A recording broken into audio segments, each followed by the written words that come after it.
화제가 된 이슈를 짚어보는 시간 이슈앤스토리입니다. 최영일 시사평론가, 이인철 변호사와 함께 이야기 나누겠습니다. 어서 오세요. 네, 어서 오십시오.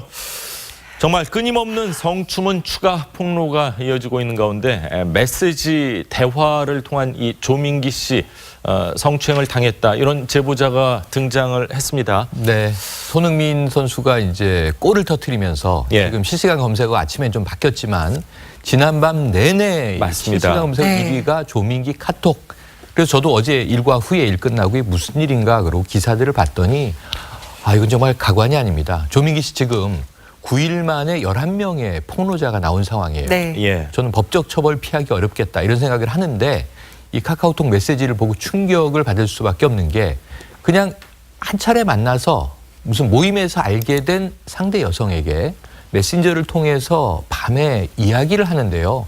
이건 뭐 우리가 흔히 작업, 수작 뭐 이렇게 부르는데 그 내용의 수위가 너무 심합니다. 심지어는 자신의 상반신 사진을 보내고 팬티 차림 사진을 보내고 심지어는 성기 사진까지 보내면서 아침에는 좀 정신을 차린 듯 이 사과 같은 사과 아닌 사과를 이렇게 한 줄을 합니다만 이 밤새 여성은 얼마나 좀 당혹하고 놀라고 황당했을까 생각을 해보면 이게 명백히 뭐 메신저를 활용한 성추행 이렇게 부를 수 있겠더군요. 그렇군요. 이 음란 메시지가 뭐 방송을 통해서 인터넷을 통해서 이렇게 알려지면서 많은 분들이 더 실망하는 이유 중에 하나가 따님과 함께 TV 출연을 해서 단란한 모습을 보여줬기 때문이 아닌가 하는 생각도 좀 듭니다. 그러니까 대중들이 느끼는 배신감, 또 거기에 대한 불쾌감이 뭐 2배, 3배 그런 것 같습니다. 그러니까 실망 이상의 감정을 좀 대중이 느끼게 되는 게 말씀하신 것처럼 그때 딸과 함께 아빠를 부탁해라는 프로그램에 한참 출연을 하고 정말 가족을 위하고 하는 자상한 아버지, 정말 따뜻한 아버지상을 대중들한테 이렇게 막 보여주던 그런 시점이었는데 그와 겹치는 그 시점에 아까 말씀하신 차마 방송에서 입에 담기 힘든 여러 가지 카톡 내용을 보냈다는 게 밝혀지니까 대중들이 이건 정말 어떻게 생각해야 되나. 그럼 평소에 보여주는 그 연예인들의 이미지는 완전히 딱 가식인 건가? 가식 정도가 아니라 이건 완전히 뭐 하늘에서 땅으로 내려올 정도의 그 배신감의 절망감을 대중한테 준 거 아닙니까?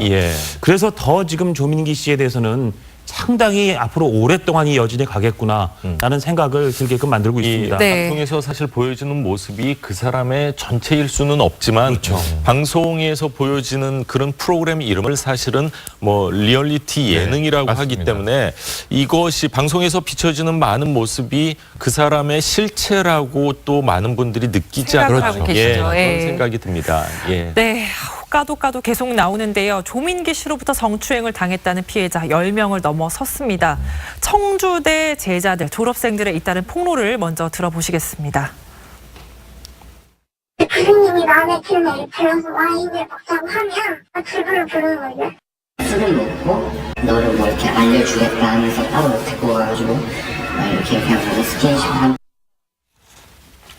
피해자들의 미투 폭로가 늘어나고 있는데 피해자가 많을수록 이 가해자의 법적 처벌은 더 무거워지는 건가요? 그렇죠. 피해자가 한두 명일 때랑 피해자가 뭐 10명이 넘었다. 이건 굉장히 다른 차이가 있어요. 왜냐하면 한 명이다, 두 명이다 할 때는 계속 공방이 이루어질 수가 있습니다. 그리고 만약에 증거가 없을 경우에는 이제 발뺌을 할 수가 있고요. 근데 피해자가 여러 명일 경우에는 그 자체가 증거가 되는 거예요. 그리고 또 중요한 것은 이 사람이 상습적으로 이런 일을 했구나 이렇게 될 수 있고 형량도 무거워지기 때문에 피해자가 많을수록 굉장히 그 가해자한테는 불리하다 이렇게 생각을 할 수가 있습니다. 조민기 씨 외에 또 오달수 씨도 저에게 큰 충격을 줬습니다. 피해자인 배우 엄지영 씨가 얼굴까지 드러내면서 인터뷰를 하니까 결국 공식 사과문을 발표했는데요. 너무 좀 늦지 않았나 싶은데요.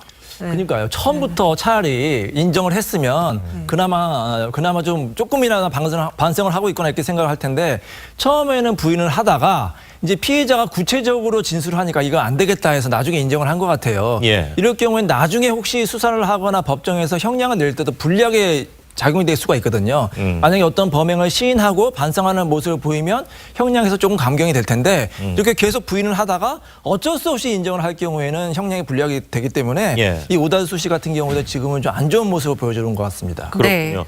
자, 오달수 씨 뭐 사과를 하면서도 최초로 이 성추행 피해자에겐 그 당시에 이 연애 감정이 있었다 이런 네. 표현을 해서 네. 네티즌들이 또 좀 분노하는 거 아닌가. 이것은 그 마음속을 우리가 뭐 관심법으로 볼 수는 없잖아요. 네. 예. 사실일 수도 있고 아닐 수도 있습니다. 오직 변명을 위한 것일 수도 있지만 네. 그게 중요하지가 않은 게 이 사태가 벌어진 것을 이제 대중이 다 아는 상황에서 본인이 좋아했든지 말든지는 관계없는 거예요. 이거는 굉장히 잘못될 수도 있어요. 내가 어떤 이성에게 연애 감정이 있으면 성추행해도 되는 겁니까? 절대 아니잖아요. 예, 그럼요. 우리가 피해자가 예. 불쾌감을 느꼈기 때문에 성추행이 당연히 되는 거죠. 불쾌감, 성적 수치심 이걸 느꼈는데 연기 지도를 받겠다고 오디션 상담을 온 어찌 보면 동료를 같은 네. 연극판에 예. 모텔로 데리고 가서 성접촉을 시도하고 수치심을 주고 결국은 이제 뛰쳐나가게 만들었는데 거기에 대해서 지금 25년 만에 사과하는 거 아닙니까? 예. 여기에 슬쩍 당시에 나는 연애 감정이 있었어요.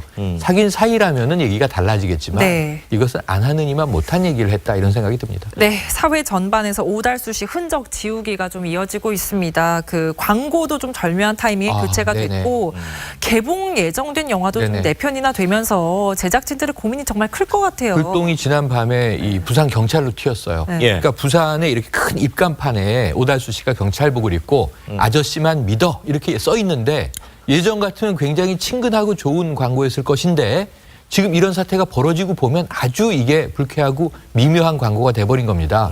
이 부산 경찰은 이 모델을 바꿀 타이밍이 돼서 예. 자연스럽게 바꿨다 이렇게 해명을 하고 이 광고는 전면 교체가 이제 되고 있고요. 네. 그리고 문제는 올 여름에 신과 함께 속편이 나옵니다.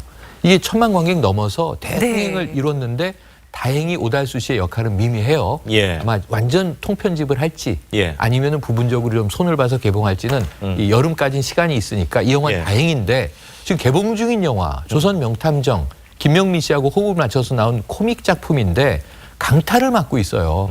이걸 누가 웃으면서 볼 수 있겠습니까? 즐겁게. 예. 그래서 이거 상당히 심각한 상태로 영화 제작사, 영화 유통사 또 같이 연기한 배우들 어찌 보면 이게 상당히 적지 않은 피해가 예상되기 때문에 네. 또 찍고 있던 영화, 찍을 예정인 영화 예. 모두 다 영화사 쪽에 영화판에 이 피해는 굉장히 큰 타격을 예상하고 있습니다. 뭐 영화를 찍다 보면 어떤 일정 부분 계약서 같은 거를 작성을 할 네. 것 같은데 어떤 특정인 때문에 영화에 뭐 개봉을 못 한다거나 네. 뭐 여러 가지 큰 피해를 받았을 때 손해배상 청구가 가능할까요? 그 광고 같은 경우에는 그런 경우가 종종 있었어요. 예. 광고 모델을 해서 이제 억대 광고 계약을 했는데 위약금을 무는 네. 경우가 그렇죠. 있죠. 그 사람이 어떤 범죄를 저지르거나 사회적인 파장을 일으켰을 때는 기업에 대해서는 굉장히 큰 타격을 줄 수가 있잖아요. 예. 그 기업이 그 광고 모델 상대로 손해배상 소송을 해서 위약금을 받은 경우도 있었거든요. 예.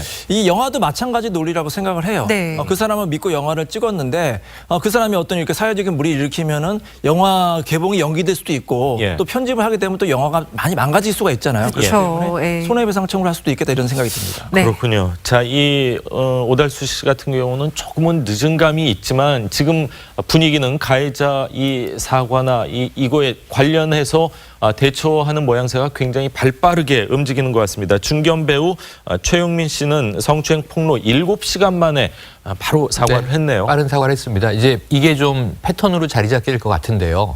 폭로가 나오면 오달수 씨는 신중하게 네. 오랜만에 이야기를 내놓으면서 20, 30년의 시간을 되돌아봤는데 그런 일이 없었다 했다가 바로 또 공개 사과를 해야 되는 입장에 처했어요. 빠른 사과가 답이다. 예. 다만 조재현 씨 빠른 사과하고 모든 걸 내려놓겠다 했는데 2차 파장이 일었던 게 그러고 나서 이걸 취재한 기자에게 5차례 전화해서 누가 제보했느냐. 그래서 사과는 했지만 제보자 색출을 하려는 거는 보복 심리가 있었던 거 아니냐라는 또 추정을 낳으면서 무리가 있었거든요. 예. 일단은 이게 지금 이 최 씨의 경우가 가장 빠른 사과고 네. 가장 정답으로 보여지는데 지금 하얀 거탑에 출연해서 워낙 인기 있었던 드라마인데 네. 다시 재방영을 하고 있어요. 예. 또 통편집이 필요한 사안이라 보통 일은 아닌 것으로 보입니다. 그렇군요. 네, 미투 폭로 결국 대중음악계까지 번지고 있습니다. 아직 실명을 거론하기는 어렵습니다만 네.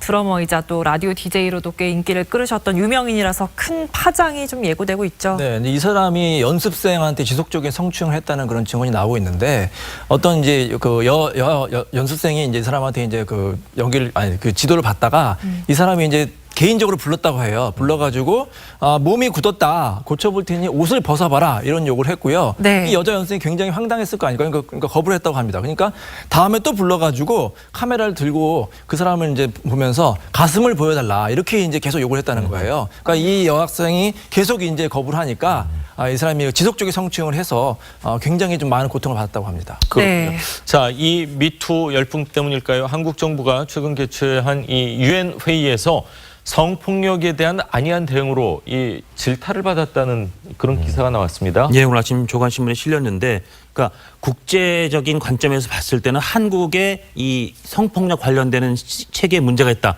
그러니까 우리가 몰랐던 거를 바깥에서 좋은 혼수를 들은 것 같습니다. 네. 그러니까 그 형사 처벌 없이 폭로로만 끝날 우려가 높다는 지적인데, 왜 그러냐면 일단 한국 형법이 성폭행 등을 너무 엄격하게 규정하고 있는 것 같다라는 취지가 하나 있고요.